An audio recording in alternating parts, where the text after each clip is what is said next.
தொடர் சர்ச்சையில் அமைச்சர் கீர்த்தனா. மக்கள் கண்காணித்துக் கொண்டிருக்கிறார்கள். சிஎம் விஜய் கொடுத்த வார்னிங்.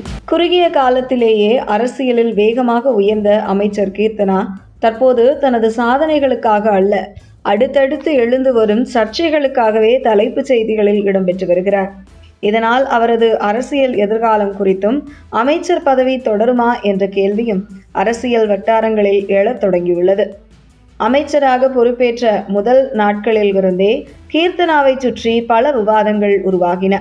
பதவியேற்பு நிகழ்ச்சியில் வெற்றி சான்றிதழை எடுத்துச் செல்ல மறந்த சம்பவம் முதல், மாற்றுத்திறனாளிகள் குறித்து பேசிய கருத்துக்கு பின்னர் மன்னிப்பு கேட்க வேண்டிய நிலை ஏற்பட்டது வரை ஒவ்வொரு நிகழ்வும் சமூக வலைதளங்களில் சர்ச்சையை ஏற்படுத்தியது.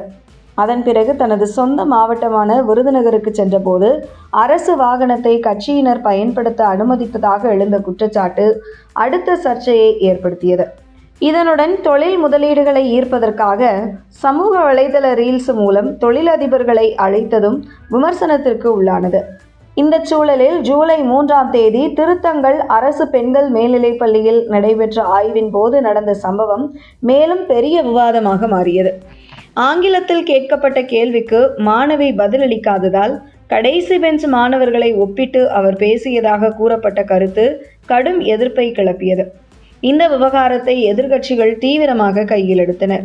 இதற்கு விளக்கம் அளித்த கீர்த்தனா, தானும் அரசு பள்ளியில் படித்த மாணவி என்பதால் மாணவர்களின் நிலை தனக்கு புரியும் என்று கூறி தனது சிறுவயது புகைப்படத்தையும் வெளியிட்டார். ஆனால் அவர் படித்தது அரசு உதவி பெறும் பள்ளி என கூறி அதற்கான விவரங்களையும் சிலர் சமூக வலைதளங்களில் வெளியிட்டதால் அந்த விளக்கமும் புதிய விவாதத்திற்கு வழிவகுத்தது. இதற்கிடையில் கல்வித்துறை அமைச்சர் இருக்கும்போது பள்ளிகளில் ஆய்வு நடத்துவது ஏன்? மற்ற துறைகளின் பணிகளிலும் கீர்த்தனா ஏன் அதிகமாக தலையிடுகிறார் என்ற கேள்வியும் எழுந்தன. இந்த சர்ச்சைகளுக்கு மத்தியில் ஜூலை 7ஆம் தேதி நடைபெற்ற தொழில் முதலீட்டு நிகழ்ச்சியில் அடுத்தடுத்து சர்ச்சையில் சிக்கும்படி நடந்து கொள்ள வேண்டாம், மக்கள் உங்களை கண்காணித்து கொண்டே இருக்கிறார்கள், நீங்கள் செய்யும் சிறு தவறு கூட நம் ஆட்சிக்கு தான் அவப்பெயரை ஏற்படுத்தும் என்று முதல்வர் விஜய் நேரடியாக அமைச்சர் கீர்த்தனாவுக்கு அறிவுரை வழங்கியதாக கூறப்படுகிறது. இந்த நிலையில் அமைச்சர் மீது நடவடிக்கை இருக்கா என்ற கேள்விக்கு, அரசியலில் புதிதாக பொறுப்பேற்ற ஒருவரின் ஆரம்பகட்ட தவறுகளை மட்டுமே காரணமாக வைத்து உடனடியாக பதவியிலிருந்து நீக்குவது சரியான அணுகுமுறையா என்ற கேள்வியும் எழுகிறது. மறுபுறம் எதிர்க்கட்சிகளின் விமர்சனத்திற்கு பிறகே நடவடிக்கை எடுக்கப்பட்டால் அது அவர்களின் அழுத்தத்திற்கு அரசு பணிந்துவிட்டது என்ற விமர்சனத்தையும் ஏற்படுத்தக்கூடும் என்பதாலும், மேலும் புதிய ஆட்சி அமைந்துள்ள நிலையில் ஒவ்வொரு அமைச்சரின் செயல்பாடும் அரசின் ஒட்டுமொத்த மதிப்பீட்டில் தாக்கத்தை ஏற்படுத்தும்.